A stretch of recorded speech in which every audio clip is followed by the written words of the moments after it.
بسم الله الرحمن الرحیم. دا یو مرګری د یو مسلې پوښتنه کړې ده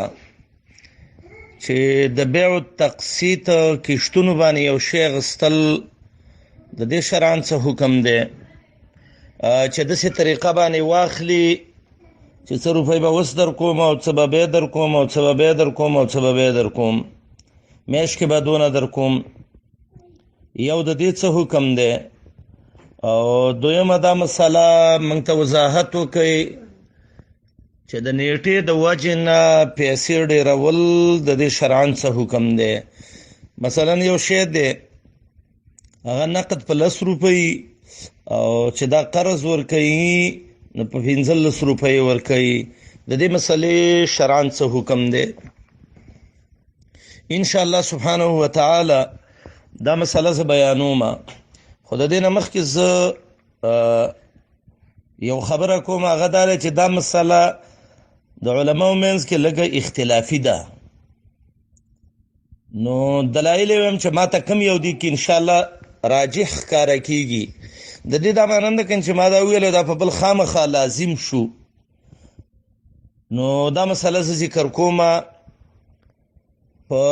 علماو کې شیخ البانی رحمت الله تعالی علیه او بعضی نور علما هغه وایي چې دا طریقه باندې بیع دا صحیح نه ده، او که دا وشي وایي دا سود دی، لکه دا د امام اوزاعي هم دا نقل دی. خو اول خو دا یو خبره ذکر کوو، دغه خبرې له بیا وروسته راځو انشاءالله. نیسې باندې بیع دا شریعت جایز کړې ده. بخاری کې د عائشې رضی الله عنها حدیث دی چې ان النبي صلی الله علیه وسلم اشترى طعاما من يهودي ورهنه درعا من حديدنا. د الله نبی قرض په نیسې باندې د يهودینا غنم غستی او خوراک غستی او زغره او سیخي وا، او دې طریقه باندې چې دا پیسې به څه دې کال کې در کوم او څه به دې میاشت کې در کوم، دا شرعاً جایز دی. تقسیط چې ورته وایي، او د دې دلیل هم حدیث د بخاری دی. عائشه رضی الله عنها وی جاءتني بريره، مت بريره راغلی و، فقالت بريري ویل كاتبت اهلي على 9 اواقن في كل عام اوقيه، زه د خپل اهل مکاتبه کړم او په 9 اوقیو باندې، او ما ته ویل چې هر کال کې به یو اوقیه راکې، یعنی 9 کال کې به ځان فارغه. علما وی دا ګوره بريري ځان مکاتب کړو په نحو باندې او کال کې یو اوقیه و. نو دا دغه تقسیط دی چې یو شی مثلا سړی والی په 9 لک روپۍ 10 لک روپۍ ته جمیش کې به 1 لک روپۍ در کوم، وای دا صحیح دلیل دی د دې چې دغه قسطونو باندې پیسې ورکول دا جایز دي. خو شرط به دی کې دای ګوره، دا ما مخکې یو درس کې ویلو چې دې په سودونه نه خيږي، زیاتواله به نه کیږي. د سینه چې دا کې شوي شارټ شو دا ته به وای چې به برسدونه سود راکې او دونه روپۍ به سکه، دغه به د اسلام خلاف دی. باقي دا دویمه مسله چې دا د نیټې د وجنه پیسې زیاتول د دې څه حکم دی. ائمه 4، امام ابو حنیفه رحمت الله علیه، امام مالک رحمت الله علیه، امام شافعی رحمت الله علیه، امام احمد ابن حنبل، د دې ائمه قوله شیخ الاسلام امام احمد ابن تیمیه رحمت الله تعالی علیه، مفتی شیخ ابن باز، شیخ صالح ابن عثیمین، بلکې سعودي اکثر علما دای په دې باندې فتوا ورکړې ده چې د نیټې د وجنه پیسې د زیاتیږي. نو چې یو شی دی مثلا نقد واغسته چې دا غي قیمت 10 روپۍ او ته 15 میاشتې نیټه وکي یا 4 میاشتې په 12 باندې ورکې، نو وای دا صحیح دی. خو شرط به کې دای ګوره چې دا به نه وي ک نقد دی راوړ دونه به یو ک قرض دی راوړ نو دونه به نه، تعین بکې چې یا مې په نقد باندې شو او یا مې په قرض باندې شو. کچیرته تعین دیونه ک او دغه سې دی پرې خدا، نو به مسله دا چې دې ته به بیع پی بیعتین ویلې کیږي. د دې وجنه امام ترمذی رحمت الله علیه وی قالو بیعتین پی بیع دا باب ما جاء في النهي عن بيعتين في وعدي کی ذکر کئی ان يقول ابيعك هذا الصوب بنقد ب10 وبنسيئة ب20 نقد په 10 او قرض په 10 باندې ولا يفارقه على احد البيعين او جدات نشه دای ونه ویل چې یا مې په نقد شو یا مې په قرض او به امام ترمذی سی وایي فإن فارقه على احدهما کدی یو باندې جدا ش چې یا مې په شل ش یا مې په لس ش وای فلا باس اذا كانت العقده على احد منهما د امام ترمذی په کتاب البيوع کې په بیعتین په بیعتین دې باب کې ذکر کړی دی او شوکانی حسین لوتار کې وای د دې علت د تحریم امداده چې دا تعین ونکي چې عدم استقرار الثمن په صورت بيع الشيء الواحد بثمنين پیسې نه دي معلوم شوی نو وای دې طریقه باندې بیا صحیح نه دی او که پیسې معلومي شوي نو بیا صحیح کیږي. د احناف کتاب بدایع الصنایع پنځم جز 180 کې وای یزاد الثمن لاجل الاجل د نیټې د وجنه پیسې ډیریږي. د مالکینو کتاب بدایت المجتهد دویم جز 130 کې وای جعل للزمان مقدارا من الثمن د زمانه د وګړو د وجنه پیسې ډیریږي. د شوافیع قول الوجیز کې را نقل کړی دی الخمسه نقدا تساوي 6 نسیئه و نقد 15 د شپږو نسیه سره برابر دي. او د حنابلو قول هغه شیخ الاسلام امام احمد ابن تیمیه رحمت الله علیه په مجموعه الفتاوا نهشتم جز 499 کې ذکر کړی دی چې الاجل یاخذ قسطا من الثمن د نیټې د وجنوي پیسې ډیریږي. او مغنی کې امام ابن قدامه شپږم جز 315 کې دا ذکر کړی دی چې یزاد الثمن لاجل الاجل او دلیل دین نیول چې حل الله البيع دا مطلق بيع ده او الا ان تكون تجاره عن تراز. او مفتی عام شیخ ابن باز هغه یو بل دلیل مراوړی دی په د فتاوا الاسلامیه کې دویم جز 301 کې وای نبی علیہ السلام عبد الله ابن عمرو ابن العاص ته حکم کړو امرن عبد الله ابن عمرو ابن العاص ان يجهز جيشا چې د مجاهدینو یو لخر تیار کا نو هغه به څه چل کو پکانه یشتری بالبعیرین پکانه یشتری بعیرا بالبعیرین الى اجل مسمى د به یو خغستا ویل چې پلانې نیټه کې روستا زبل به دوه خان درکما نو ګونه اجل مسمى سره غلې دی د حدیث کې د لفظ سره غلې دی نو یو خې په دوه باندې غسته دی او دی باندې مصری یو دکتور دی رفیق موسی المصری یا یونس المصری کتاب لیکل کتاب التقسیط دغه دکتور دی. او امام شوکانی رحمت الله علیه لوتار کې وی وقت جمعنا رساله په هذه المساله من یو رساله په دې مسله لیکلې ده وسمیناها نوم ولای خیر شفاء الغلل په حکم زیاده الثمن لمجرد الاجل او به وی وحققناها تحقیقا لم نسبق الیه. من په کې د څه وضاحت کړی دی چې هغه ته مخ کې موږ نه څوک ور مخ کې شوی وای نه دي نه لوتار پنځم جز 102 کې دا وی. دلته یو اشکال راځي اشکال دا دی چې حدیث کې خود دوه بیاګانو نه من راغلی ده د یو بیا کې نو دا څنګه چې نقد پدی او نسیه پدی باندې نو د دې خبرې وضاحت د علما دا کوي هغه دا چې موږ به فهم د حدیث کوو خو به فهم سلف د دې امت چې دي چې هغه موږ ته څنګه ویلي دي. امام ترمذی د سلف د دې امت نه دی هغه دا ذکر کوي چې کچیرته په یو بیعت جدا شو او تعین وکړي چې دا مې نقد په دې شو او یا مې قرض شو نو وای دا به بیع په بیعتین نه دی. او به وای چې قال الشافعي امام شافعي رحمت الله علیه چې هغه په سلفو د دې امت کې دی هغه وای و من معنا ما نه النبي صلی الله علیه وسلم بیعتین فی بیع هغه وای ان یقول چې وای ابيعك دار هذه وای دغه حدیث معنی دا چې یو بیع په دوه کې صحیح نه ده دا کور د باندې خرڅوم به قضا په 2 روپو خو علی ان تبيعني غلامک به قضا چې تبه در باندې غلام خرڅه وای بیع په بیعتین دا دی. او بیا وای دلته یو بل تفسیر شوکانی لوتار کې وای شوه د بیا په بیعتین ایسلفه دینارن چې 1 روپۍ ولا قرض ورکی په قفیز حنتا الى شهر یوم میش پوره فلما حل الاجل نیټراله وطالبه بالحنتا غتو الغنم راکوس نو دوته ویل چې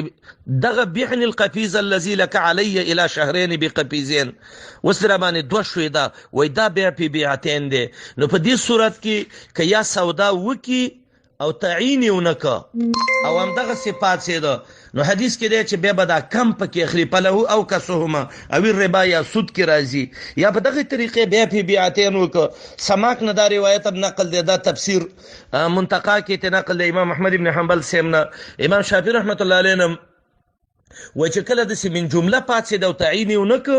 چې کنه دونه شو قرض په دونه شو نو وای دا به بیا په بیعتین دی او که تعین وکړو به نه دی. خو کده سی ویل چې بس قرض شو په 12 شوي او سبا له د نقد راوړي او لسیتی واغست دم به بیا په بیعتین دی دم منه ده. نو دا مسله اختلافي ده د علماو په منځ کې. شیخ المانی صاحب او نور علما وی چې د نظام ساتل پکار دي دا خنه ده او جمهور علما د سعودي علما په دې فتوا ائمه اربعه شیخ الاسلام ابن تیمیه امام شافعي رحمت الله علیه دانګ امام شوکانی امام ترمذی دا علما وی چې دا جایز ده. خو منګه دا وایو چې تبرع ک مؤمن به احسان کوي نو که څوک د سید قرض د وجه نه پیسې ډېرې نه کړي نو دا خو ډېر غوړوالی او اولاد خو که څوک زیاتې کړي نو نفس جواز دا مسله لري او دې کې به دا پایده راشي چې ډېر امت په دې کې اخته دی نو دا به سودونو نه بچ شي. د حدیث تفسیر بفهم السلف شوی دی دې کې څه ممانعت نشته دی. هذا وبالله التوفیق. او د دې دا ماننده کې چې دا زما یو نظر دی زما تحقیق دې ته رسېدلی دی کېدای شي یو عالم دغه تحقیق د دې نفسې اخوا رسېدلی او دلایلو باندې که موږ ته تحریم صحیح ثابت شي نو فنقول به ان شاء الله من خپل خبره باندې نکله کیږو او موږ هغه ته رجوع کوو. هذا وبالله التوفیق. محترم وي چا نه قرض پیسې واغستي او دا غي بس کې مثلا د 2 لک په ځای ته به 3 لک اخلي دا حلال دي او که حرام دي دا د سیدی له شپږ د رسل چې سړی د مور سره زنا وکي. صحیح روایت ده کې قرطبي راوړی دی او لدرهم ربا اشد عند الله من 36 زینیا او دا سود دی. نبی سلام وی هر قرض چې ځان پسې ګټه راخ کی دا سود دی دې نه ځان وساتئ. بسم الله الرحمن الرحیم. دا مسله چې په کورسۍ کې مونږ کیږي او کنه کیږي دا یو مرګري ته پوس کړی و زمونږ کلی کې او علاقه کې دیوانه د مرګرو مینس کې صباح شروع ده نو ان شاء الله منګه کوشش کوو هغه خبره وکړو چې هغه د کتاب او سنت سره برابر وي او هغه الله زموږ استاد سره ټول د خیر او د برکت ذریعہ وګرځي. د مونږ کې دا ودرېدل او رکوع سجدا دا د مونږ د ارکانو نه یو رکن دی چې دا چا وسی نو دا په هغه باندې فرض دي چې دا په شرعي طریقه کوي او که څوک د هغې نه عاجز لکه یا بیماری او یا ډیر سید بډای او زه د بیماری وروسته تفصیل کوم چې په څه طریقه باندې بډاوالی یو څومره او څه طریقه باندې مرض نو چې یا مریض او یا داسې چې ډیر بډای نو دله په ځمکه او په کرسۍ باندې کېناستل بے جایز دي. عمران ابن حسین رضی الله عنه وی په ما باندې بواسیر نو ما د الله د نبی نه تپوس وکړ صلی الله علیه وسلم نه بخاری کې روایت ده نو وی ما ته محمد رسول الله علیه وسلم ویل چې صلی قائما فولاړ منځ کوا فإن لم تستطع فقاعدا کدا وسنی نو پناستې کوا فإن لم تستطع فعلى جنب کداغه وسنی نو به په اړخ باندې کوا. امام ابن قدامه لیکلی دی چې د اهل علم اجماع ده دی باندې المغنی کې وی اول جز 303 لیک کې چې د یو چا د ودرېدلو وس نه نو دا په ناسته باندې منشي کوله. المجموع کې امام نووي صاحب هم دا اجماع نقل کړی دا چې یو څوک فرض مونږ کې د ودرېدلو نه عاجز شو دا به په ناسته مونږ کوي او اعاده په وی به نشته ده. او امام شوکانی رحمت الله علیه نے لوتار دریم جز کې دغه حدیث باره کې وی دا دلالت په دې کوي چې یجوز لمن حصل له عذر لا يستطيع معه القيام چې د یو چا داسې عذر چې ودرېدو وس یې نه نو ان یصلي قاعده چې په ناستې وکړي مونځ او که په ناستې هم نه نو په اړخ باندې به شي کولی. دې وجه نه شیخ الاسلام ابن تیمیه رحمه الله مجموعة الفتاوا تم جز کې وی وقد اتفق المسلمون وی په دې مسلمانانو اتفاق ده على ان المصلي اذا جزا عن بعض واجباتها چې کله مونځ کوونکی د بعضې واجب ارکانو د من عاجز شي لکه قیام قرات رکوع سجده عورت پټول مخ ګرځول قبله ته وغیره ذالک وای سقط عنه ما عجز د کوم نه چې دا عجز دی نو هغه ته ساقط کیږي نو دې باندې اوس تفسیر را دی خو دلته یوه قاعده دا یاده کوي هغه دا دی چې دا په هر یو ځای باندې خپل خپل رکن دی کله سړی داسې چې ودرېدی نه شي خو سجده په ځمکه شي کولی نو که ده به یې کرسۍ کې لمونځ وکړي نو بیا یې لمونځ صحیح نه دی کله سړی داسې چې سجده نه شي کولی خو مثلا رکوع شي کولی صحیح قیام شي کولی صحیح نو دله بیا جایز نه دي چې دا ورته بیا دغه شي د یو رکن د وجې نه بل رکن پرېږدي دې وجې نه امام ابن قدامه وایي مغني کې ومن قدر على القيام وعجز عن الركوع او السجود چې یو سړی په قیام قادری ودرېدلو باندې رکوع سجده نشي کولی نو لم يسقط عنه القيام قیام دنه ساقط نه دی په ولاړې به مونځ کوي او کله چې رکوع سجدې ته راځي نو بیا به اشاره کوي ابن باز رحمت الله علیه دا خبره لیکلې ده چې یو سړی دی چې هغه په ناسته په ځمکه مونځ کوي یا په کرسۍ باندې کوي او داسې حالت کې دی چې دا بالکل ودرېدی هم نه شي نه د رکوع وخت کې او نه د قیام وخت کې او نه په ځمکه باندې هم سجده شي کولی نو دا وایي بیا شي کولی خو سجده به لږه لاندې کوي او رکوع به لږه اوچته کوي اوس یو سړی دی چې دا د دې نه عاجز شه مثلا چې نه ودرېدی شي مثلا الله مکې خپې ماته ده او د دې خپې د وجې نه دا دغه ته هم نشي تللی دا رکوع ته هم نشي ودرېدلی سجدې ته هم دا نشي کته کېدلی قیام هم نشي کولی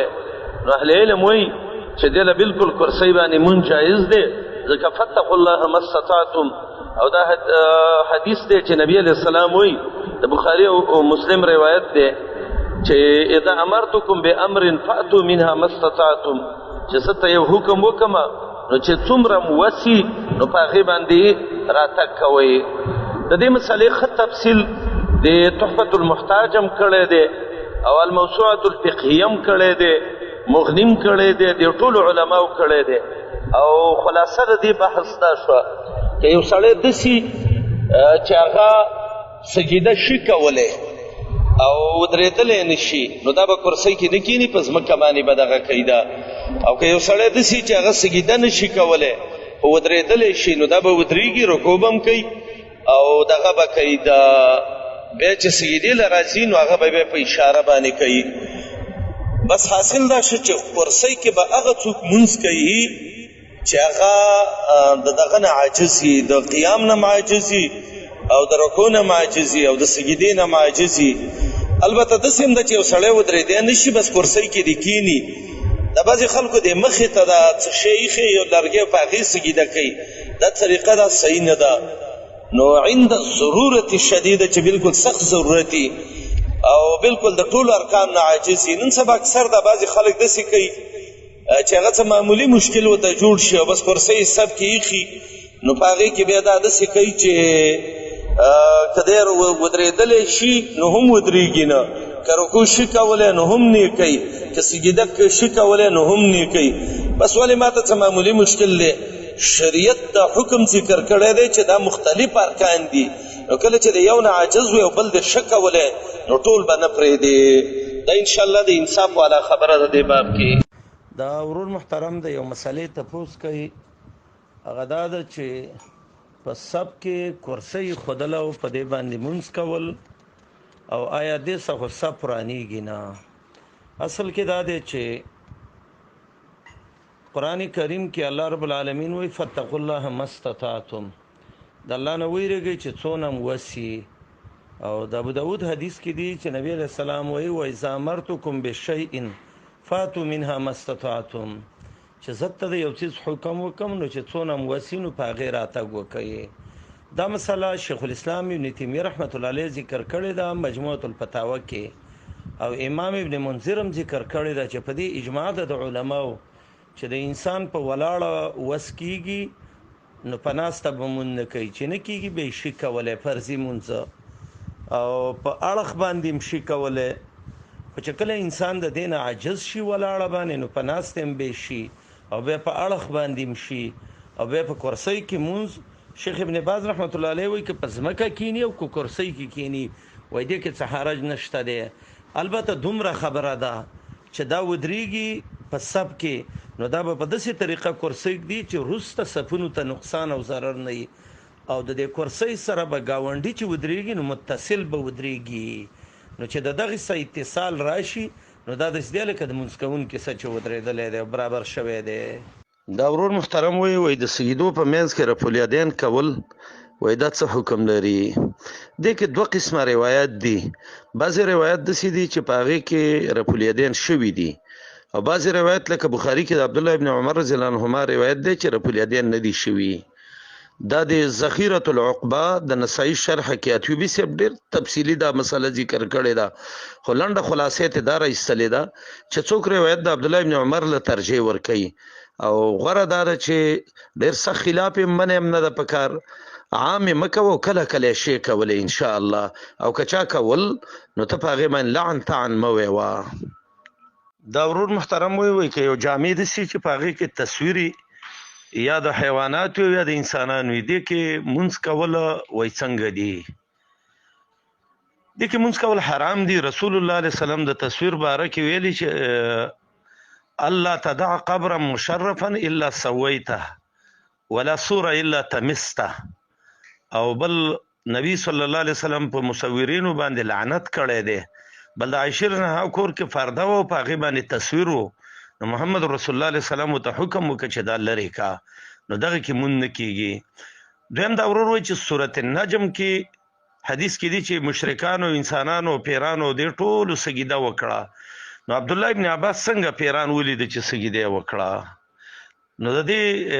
دا خبرې چې عبدالله ابن عباس کوي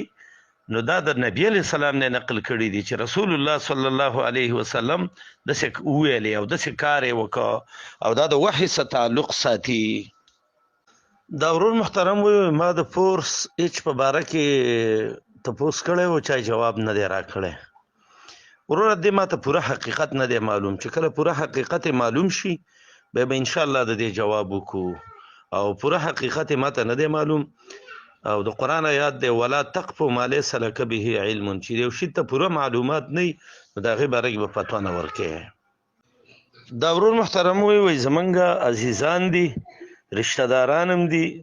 او زمونږ ورېرې پسې راځي چې موږ څه خپلولي وکوي، خو چونکې هغه بریلین دي نو موږ د هغو سره رشته وکړو که نه موږ الیدي سیو. د موحد او د مشرک دغه نه کېږي نکاح، او قرآن کې دا قانون دی،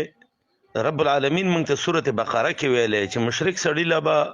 دغه نه ورکوئ، خور لور په نکاح نه ورکوئ، نه به مشرکه ښځه کوئ، ځکه دا سړی جهنم ته رابلي. نو تا چې دا ورېره دې ورکړه یا لور دې وله ورکړه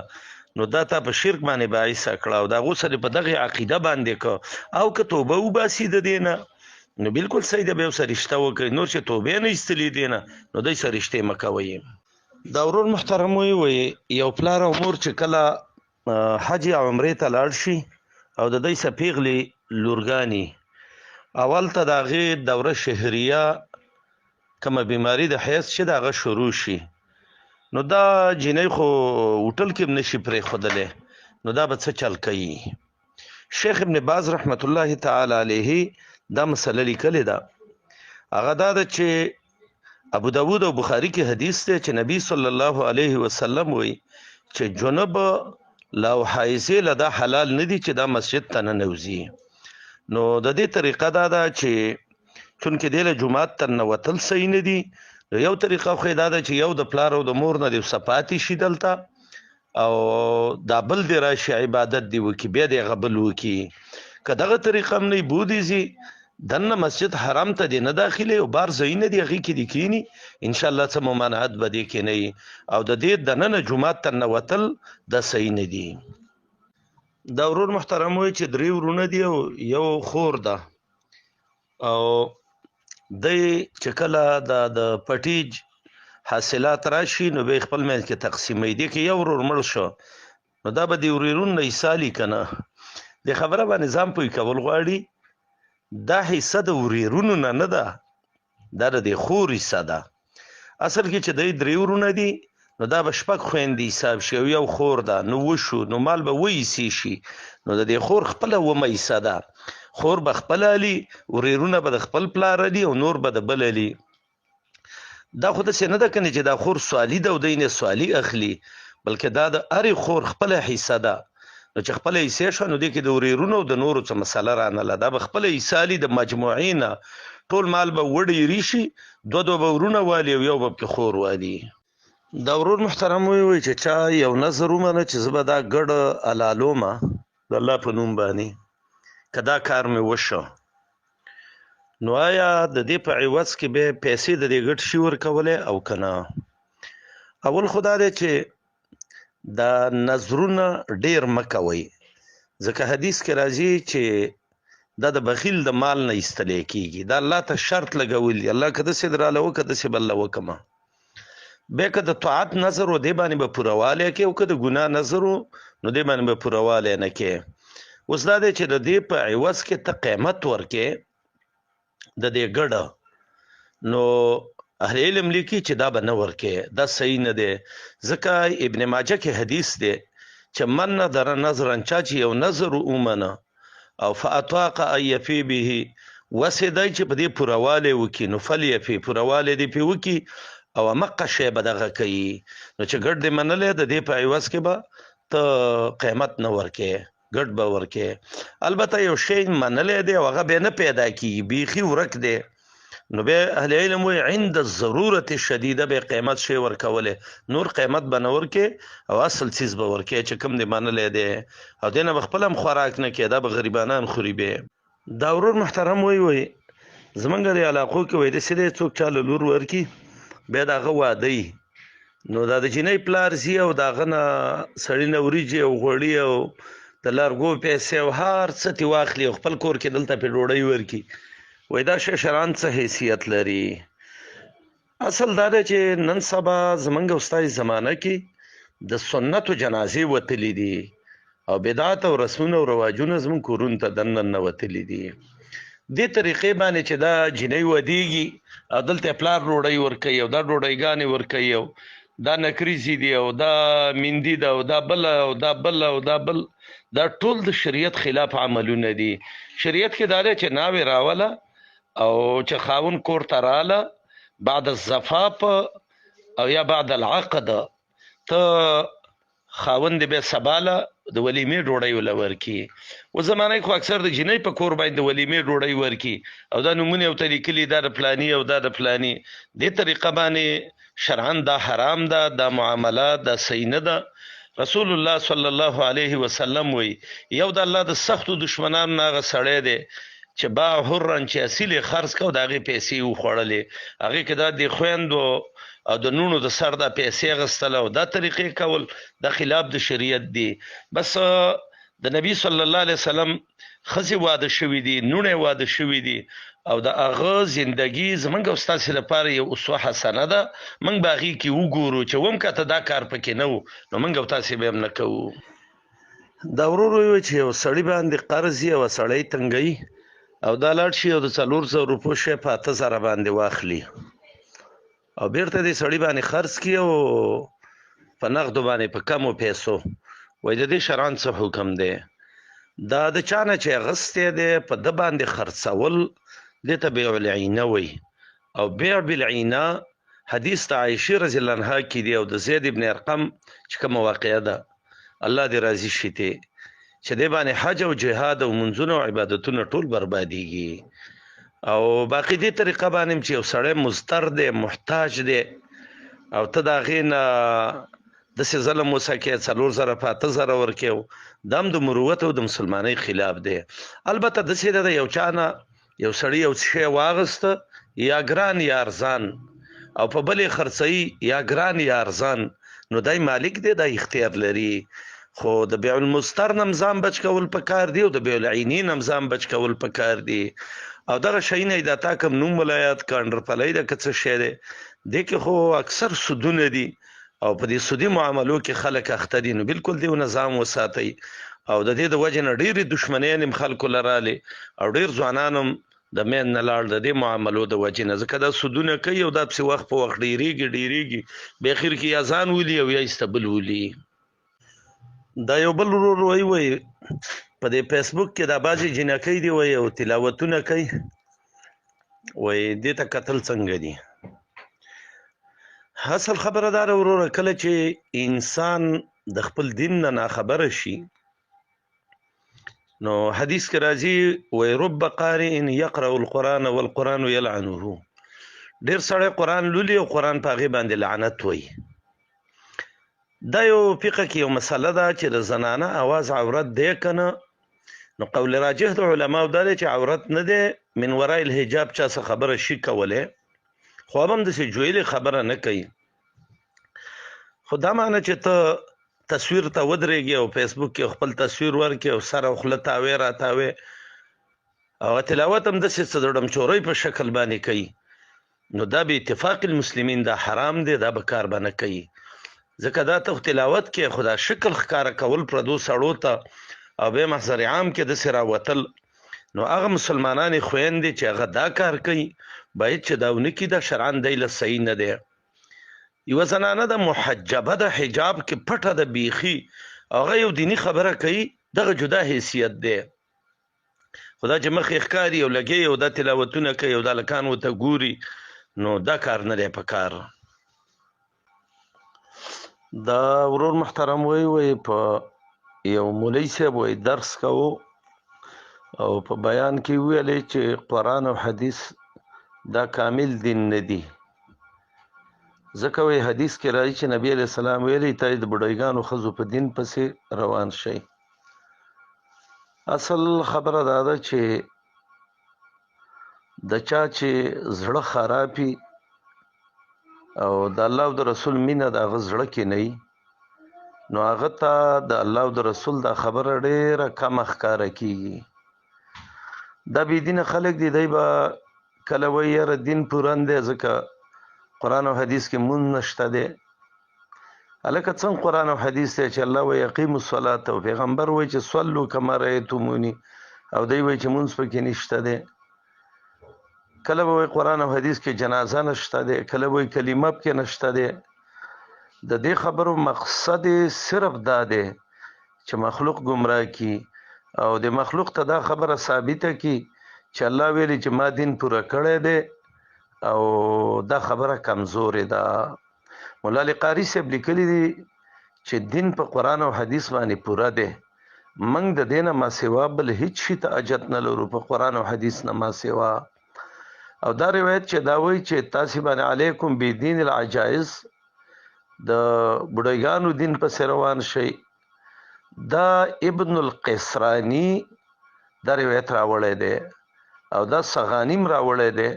خو دواړو ویلي چې دا موضوع د ځان نه چا دروغ جوړ کړي دي دا حدیث نه دی کشف الخفا کې عجلونی صاحب وایي چې دا روایت اصل نه لري د ځان نه کم دروغجنو دروغ جوړ کړي دي موضوعات کبرا کې مولا علی قاری لیکلي دي چې دې روایت هیڅ حقیقت نشته چې علیکم بدین العجائز او دا بعضې اهل بدع وایي د ځان نه جوړ کړی دی دین قرآن او حدیث دی دین بوډا بوډۍ نه دی د بوډا بوډۍ په خپل ځای احترام دی خو دین هغه دی چې الله او رسول ویلي یا ایها الرجل المرید نجاته ای انسانه چې کامیابي غواړي اسمع مقالة ناسهم معواني وای زما خیر خواهی قبول که زه دې وای امدادي ما کن فی امورک کلها متمسکا په ټولو کارونو کې منګولې ولګوه بالوحی لا بزخارف الحزیان په قرآن او حدیث باندې نه د بډایګانو خبرو پسې ابن قیم د قصیده کې ویلي دي نو دا چې کوم مولا ویلي د زړه خراب دی زړه چې چا خرابي د هغې نه دا ګیلې مه کوئ دین قرآن او حدیث دی او رسول الله علیه السلام ویلي دي ما دوه څیزونه تاسې کې پرېښي دي که په دې منګولې ولګولې چرې به ګمراه نه شئ یو د الله کتاب او دویم د محمد رسول الله علیه الصلاة والسلام حدیث بسم الله الرحمن الرحیم دا یو ورور محترم وی د بعضې خلکو د عادت دی کله چې سلام وګرځئ نو د هغې نه وروسته په سر باندې لاس کېږدي آیا دا عمل جایز دی او که دا عمل ناجایز دی اصل دا دی چې زمونږ او ستاسې د دین دا په اتباع د رسول الله باندې دی او په اتباع د وحی باندې دی او د نبی صلی الله علیه وسلم او د صحابو نه دا ندي ثابته چې هغه د مانځه نه وروسته په سر باندې لاس ایښی دا داسې صوفیانو یو عمل دی او امام مسلم رحمت الله علیه په خپل صحیح کې یو حدیث راوړی دی چې نبی صلی الله علیه وسلم وی من احدث فی امرنا هذا ما ليس منه فهو رد چا چې زموږ دین کې داسې یو کار راویسته چې هغه موږ نه دی کړی نو دا به مردودي دیو جنا شیخ ابن باز رحمت الله علیه وی دا من البدع المحدثه دا دغه بدعات نه دي چې هغه نوې بدعات دي چې د دې بالکل شریعت کې اصل نشته دی عز ابن عبدالسلام قشیری او نور علما هم دې ته بدعت ویلي دي او امام شاطبی سے په الاعتصام کې لیکلي دي چې د ځان نه داسې یو کیفیت او هیئت جوړول چې هغه رسول الله نه دی ویلي او شریعت کې نشته نو دا بدعت دی ولې که دا کار خیر وی صحابه به کړی وی هغې نه د دین یو خصلت هم نه دی پاتې شوی مګر هغې ته ورمخکې شوي